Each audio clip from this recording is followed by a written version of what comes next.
Welcome to Contemporary Art Music Project's new podcast, Behind Camp. My name is Eunmi Ko.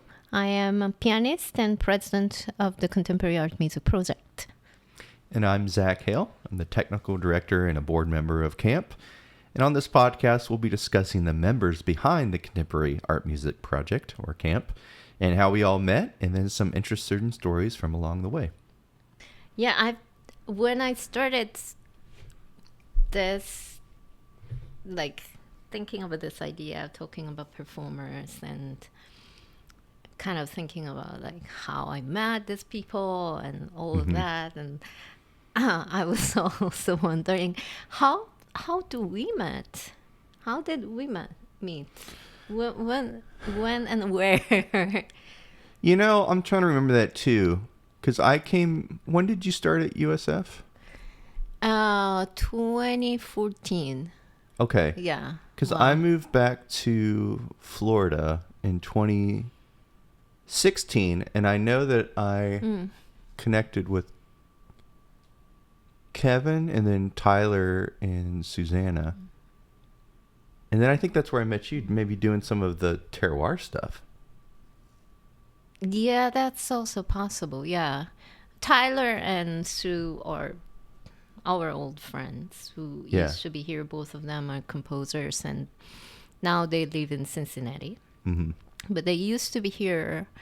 And yes, I remember that we played together one of Talea series. Oh, yeah. Was it at the Tampa? Tampa Art Museum. Yeah, that's right. I forget what it was, but I remember I had bass drum and vibraphone, I think. Yeah. With double bass. It was trio. Oh, who played double bass? I don't remember. It was one of the students that recruited. Right. Yeah. Cool. Yeah, that's it. And then also Balgemusic, I think, too. I think that was a connection, because I had studied with Balgemusic, and I know you both went to Eastman, but not at the same time, or something. But Wait. Yeah, Bargemusic, who was professor here at the University of South Florida, and you studied with him. I did. Yeah, his first year was my last year. Yeah. Yep. Yeah. And you left for... How long did you leave? I graduated in 2011, and then I moved to Montreal to go to McGill in 2011. Graduated 2013. Stayed there for 3 years, and then 2016. That's 5. Yeah, 5 years. Yeah. Yep. Yeah. Cool. Yeah, it's funny. So we met, and then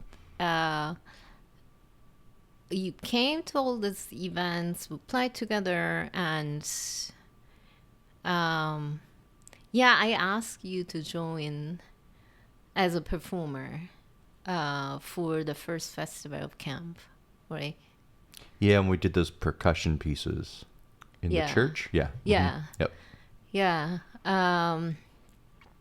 And I think that's how we kind of started working together.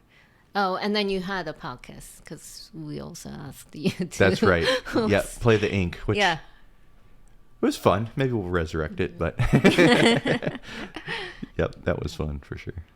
Yeah, that was cool about the collaboration and between composers and performers. A lot of people we knew, mutual friends, and composers, and also I learned about some other composers. Probably you met in Canada from McGill. That you had a composer and percussionist, I think, that you interviewed. Yeah, so it's Philippe Laroux, who's he's French, but teaches at McGill, and Fabrice Marandola, who's a percussionist. They're both French, but living in Canada. And then I think, and then I did Mari Kimura. Right. Kimara. I hope I didn't pronounce her name wrong, but her and Iyun, which is funny because I studied kind of with Mari at a summer camp and Iyun at McGill, and then they started working together in Toronto. So it's like kind of full circle weird thing. Yeah. But Yeah. Small word. Mm-hmm. And yeah, I feel like new music world is even smaller. For sure. Yeah. I feel like everybody knows everybody. Did I ever tell you this story about I knew two people. There was one person I knew from USF who he was in the percussion program, and then he got out, whatever. I went to McGill, met somebody, and he started dating a Taiwanese person. So then they moved to Taipei, and he was learning Mandarin, and there were two like Americans in the class, and they were like giggling. They're like, "Oh, you're both American. You must know each other." And like, well, "Where are you from?" I'm like, "Florida." "Do you know Zach Hale?" These two guys were in the same Mandarin class in Taiwan, and they both knew me. It was crazy, and they both texted me at the same time. So yes, it is a very small world. And they were both in music, so yeah, it's crazy. Yeah, that is crazy. Cool. Yeah, so I mean, we have a lot of musicians to go through, and I feel really lucky to have all of them on board. It's been really important part of the festival, having these performers. It was probably the most crucial part of the festival. Yeah, I agree. And the high caliber of people, I think, too. And I think, as we'll see in here, even some people that came to you, out of not even you seeking them out, they came to you, which was, I think, always pretty awesome as well, So new friends coming to the mix. Yeah, that's been really great and surprising. And I pull people I knew and old friends. Like I knew you, and I knew that you performer and percussionist, you were composer, and you do a lot of new music. And of course, who else I would ask to be part of camp? So I had a few people like that. But also there were performers who just really randomly contacted me and became part of camp. So yeah, that's been great.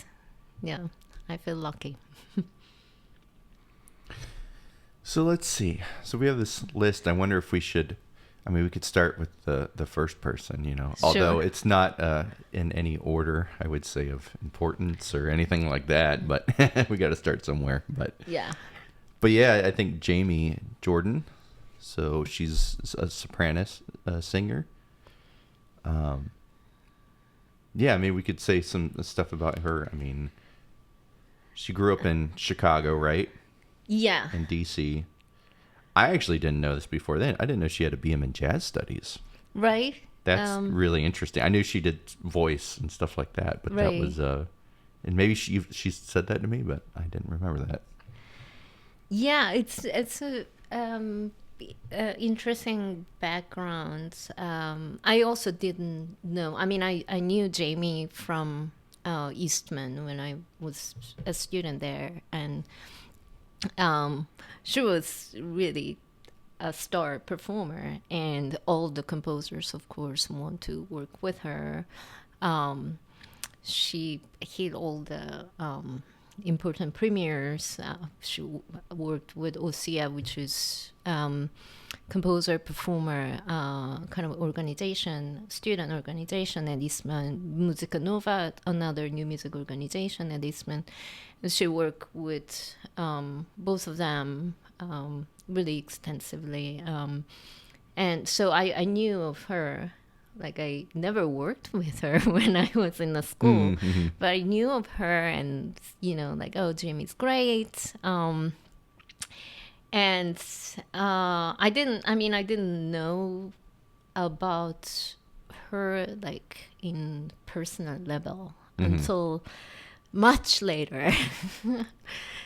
So was this? I'm wondering too. Was this? So before camp, I know of Jamie too before meeting her through, again, because I studied with Balgemusic, but then she did work with Robert McCormick and Right. University Percussion or McCormick Percussion Group. So was that prior, or did you already have contacts with her when she did that premiere of the piece by Matt Barber, To the Roaring Wind? Yeah. No, and I believe I was still in Rochester when she premiered this piece. That's because I came here 2014.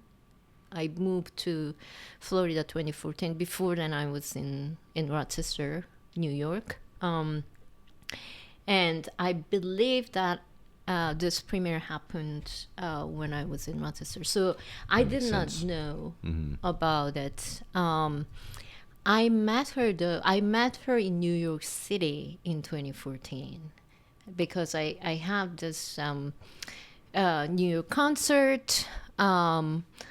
And we'll talk about Cindy Birutanen, but she and I were best friends. She came to New York for my concert too. So we were there, and another mutual friend, composer John Liberatore, because I premiered his piece in New York. So he came, and he also had another piece with electronics and voice and piano for this probably the electronic music festival you probably know in New York City. Yeah. Gotcha. So his work was supposed to be performed by Jamie, and John was playing piano himself. So we all went to that concert. It was I don't know, it was before my concert or after my concert, but I think it was after.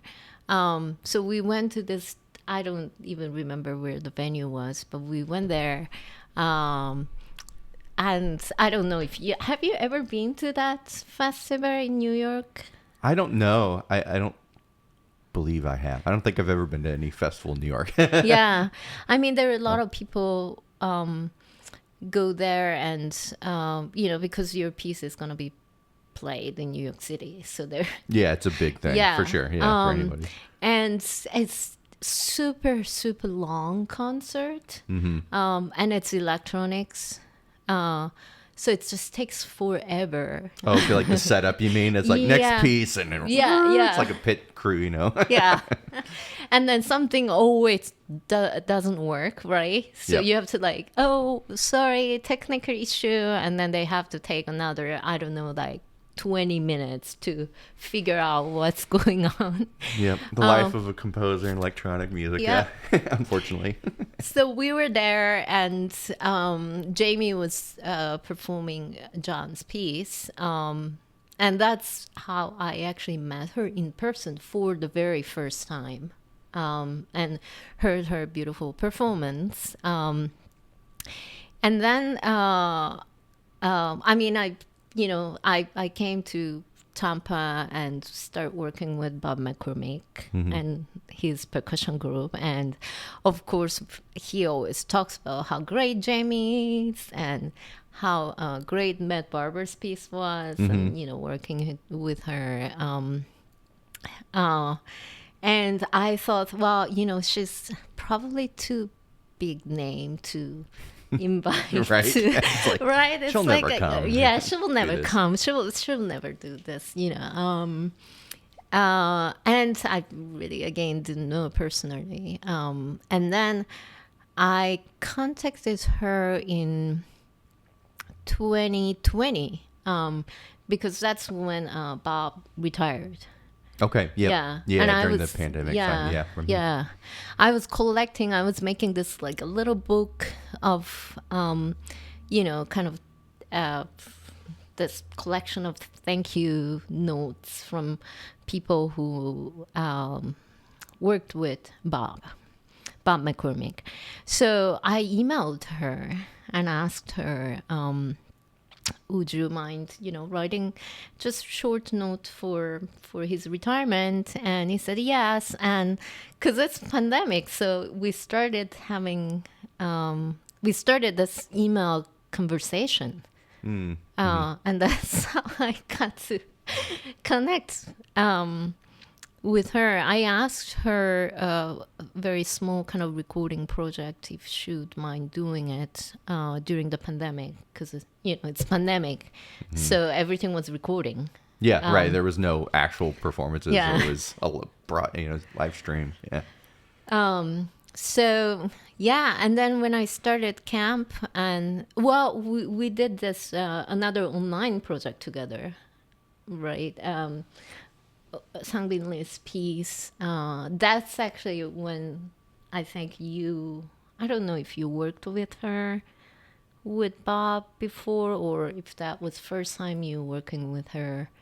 That was the first time because, in 2011, I think that's what it was. Even though I was there, I didn't do percussion my last year. I was finishing composition. So I watched the performance, but I wasn't involved with percussion too much. So, but yeah, so that was the first one. Yeah, that was the first one that we officially were together, camp and Jamie Jordan, for the project Good. That was online premiere project. And we had another singer actually for that project.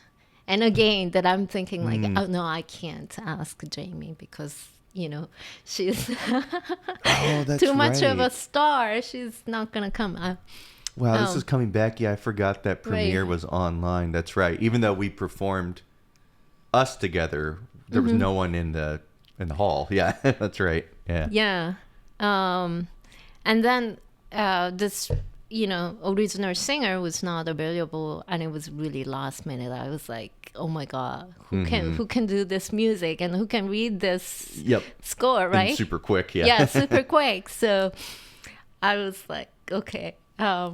Maybe I should just try even. And, it's like all camp people would joke about it. Like they were like, yeah, if we don't find any singer, you have to sing. No, yeah. I was like, no way, I'm not a singer. So I contacted her and she said yes.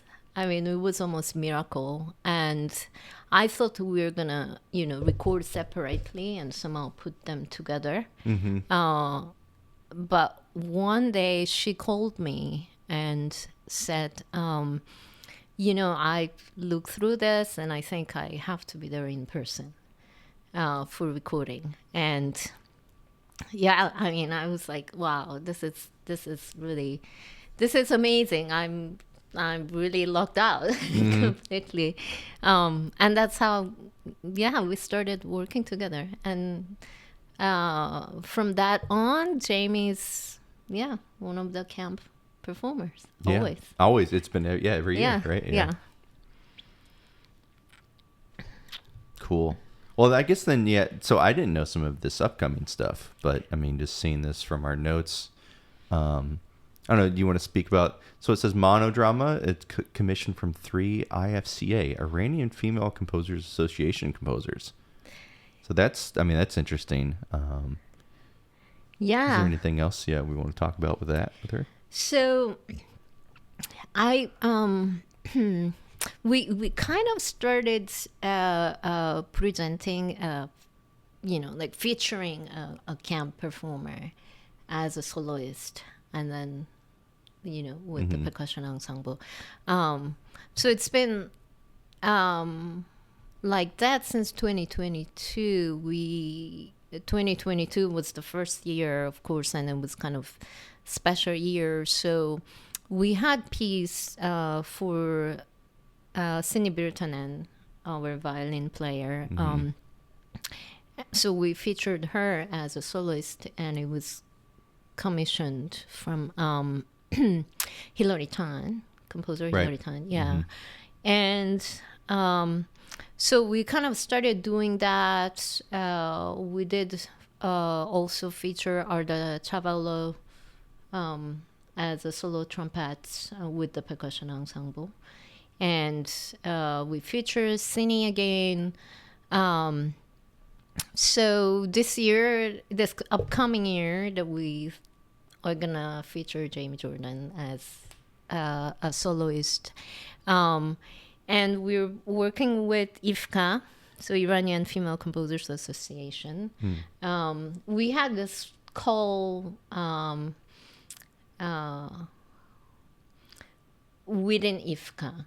So their IFCA composers, their members, they submitted proposals, and we picked three composers, three Iranian composers, and so they're writing monodrama for her. So she's gonna be the soloist, and it's gonna be really interesting because they're also writing kind of narrative themselves. So we didn't come up with plot or actual work or libretto, but they wanted to kind of have, so IFCA wanted to have a theme, and then let composers choose their libretto, or they can write their own poetry or kind of narrative. And we thought that might be more fun, give them more freedom. So it's about hope, dream, and courage. And it's a very loose theme. So you can kind of explore any different ways. So they're gonna write, it's a mini drama with ensemble and soprano, of course. So they're writing about 10 to 12 minutes of piece, each of them.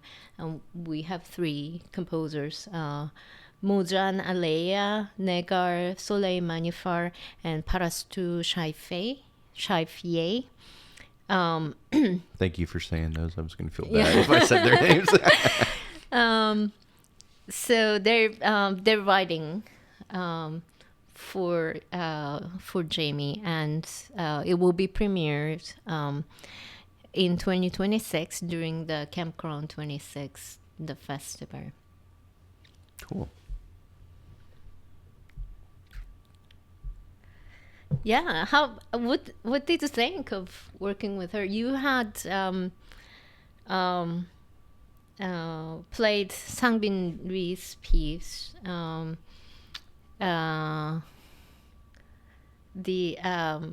There was two percussion with like a huge setup and the voice. And then Child and the Death of Songs. Yeah, that one. And then we also did trio, right? Yeah, the trio. Let's say Youngsun. Yeah. Yeah. So that was for soprano, percussion, and saxophone. Yeah. Did that one. Yeah. Yeah, I mean, I'll be honest. I haven't worked a lot with voice before that. I mean, it was always like I knew opera, or I knew maybe some like contemporary, but it kind of blew my mind that, just having a pitchfork and then just being able to like sing these like pitches that were like, super chromatic, and it wasn't like an F major thing, it was like very chromatic, and just be able to like hit that. And I was never good at oral skills, so I'm a terrible singer. So it fascinated me, but then there's the open-mindedness and stuff too. Just to like whatever, and really trying to figure out the, really the idea behind what the composer wanted and stuff. Yeah, so it's always been a blast. And then even like when we were doing camp stuff, and I was helping out with sound and all that, it was great working with her and the composer, trying to figure out how to make that come to life. So I've always had great experiences, and amazes me. That's all I'll say. It amazes me. Yeah, some of the stuff she pulls off for sure. Yeah. I mean, that was crazy piece. Really fun. And it was really fun watching you and Kevin like running around. Yeah. Yeah. Yeah, those pieces are huge. And that was the other thing too. A lot of it was drums and even the pitched percussion we did have were like gongs, which there's crazy overtones in those things. So that's another thing, like being a vocalist, I'm sure, and then working with two percussion with just all this clashing, stuff going on behind you. That's what made me even more like, oh yeah, that's pretty awesome. Have a singer that can hit the pitch out of nowhere while all this stuff is going on behind her. So yeah, that piece is great. And then the trio was great too. I remember that one was at least time signature wise, there was a lot of stuff in that. Yeah, a lot of changes rhythm and everything. Yeah. I mean, it was such a really beautiful piece, and I loved her singing in there, and so subtle, and you guys kind of pick each other, kind of have weird interaction between instruments and voice, and kind of weird chamber music type of thing. Mm-hmm. Yeah, I'm sure that's similar for everybody in camp, but that's what I love working on these pieces. With anybody is trying to figure out okay, let's make that measure a little longer here, and how am I going to know? Well, I'll hold up my hand here. You know what I mean? Just figuring out how to put this thing together, or well, I can't see you because my instrument's on the other side of the room, so can you just make a sound? Some weird stuff like that we had to figure out, especially with the two percussion one. Just so yeah, all those things. Figuring out chamber music is just always, it's so fun. It's a puzzle that you're putting together. So. Yeah, it's never composers these days, especially younger ones, they're so used to MIDI, and they're so used to hearing music through computer.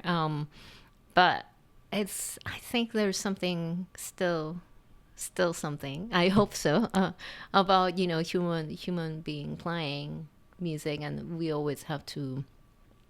We never go literally by metronome, right? I mean, we of course check tempos and try to be accurate, but there's always that rubato. There's always I want to take more time here. Why don't we go forward, or why don't we relax? All of that. Yeah. So. She has really, really sensitive way of singing. I always admire that, and it's her understanding of music always amazes me. She has this really kind of in-depth understanding of almost any piece. And there was another trio that doesn't involve percussion. It was piano, saxophone, and voice by Subin Lee. And that piece was really, there was some moment that's very, very, very subtle, and she does it so expressively. It just always gives me goosebumps, and I just feel we're just super blessed to have her. Mm-hmm. Oh, I did just remember too. She got to play percussion in that, which she was very excited to play. Got to play gong and right. waterphone. And waterphone. Yeah. And the piece that she did in the opening concert of Campground 25 with all the objects. I mean, that's almost like being a percussionist and a singer at the same time. It's very, Stuart Saunders Smith. I'll have to forgive me. I forget the name of the composer. But yeah, it was for the listeners, it was a table, full of objects. And as she sang, would make sounds. And I'm like, yeah, this is just like a Stuart Saunders Smith piece. But usually it's a percussionist that maybe is a singer. Yeah. But this was the other way around. It was a singer that was, But she has her husband's a percussionist too, so that's really helps out. I think for her, she had a really good teacher to come help her. Yeah.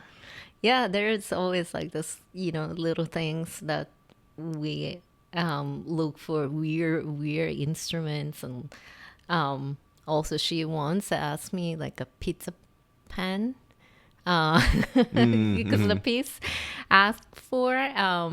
And I sometimes go to Kevin and borrow his instruments and things like that. So yeah, it's fun. We're trying to pretend to be percussionists sometimes. We'll never master percussion playing, but yeah, you guys also have that really cute pictures.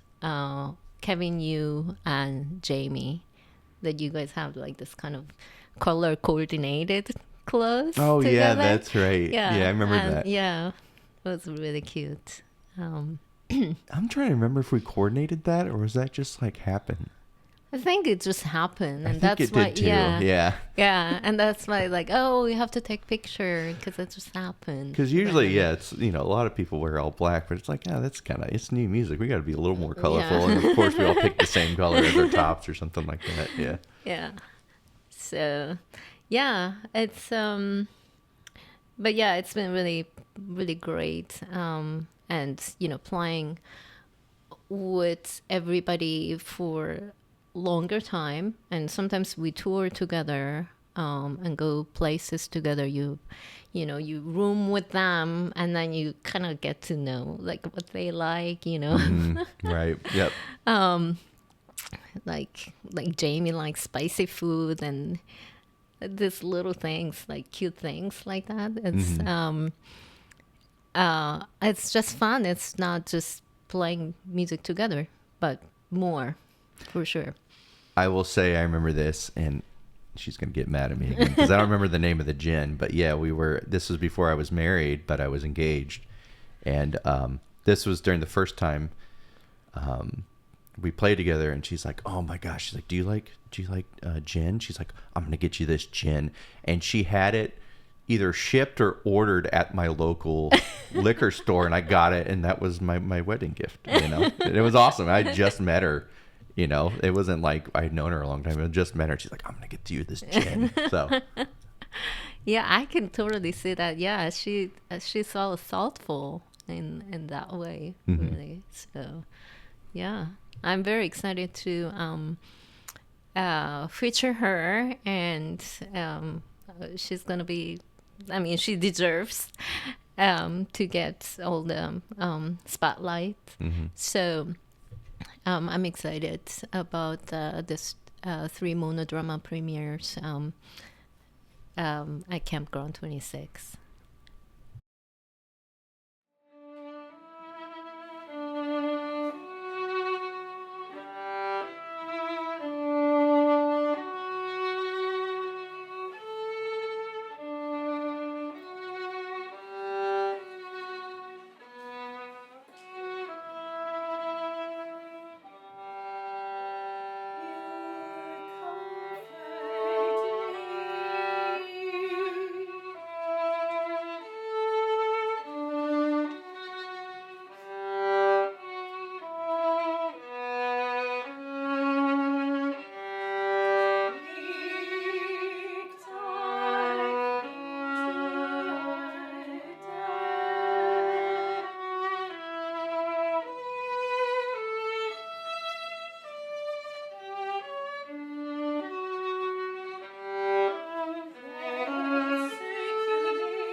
touches itself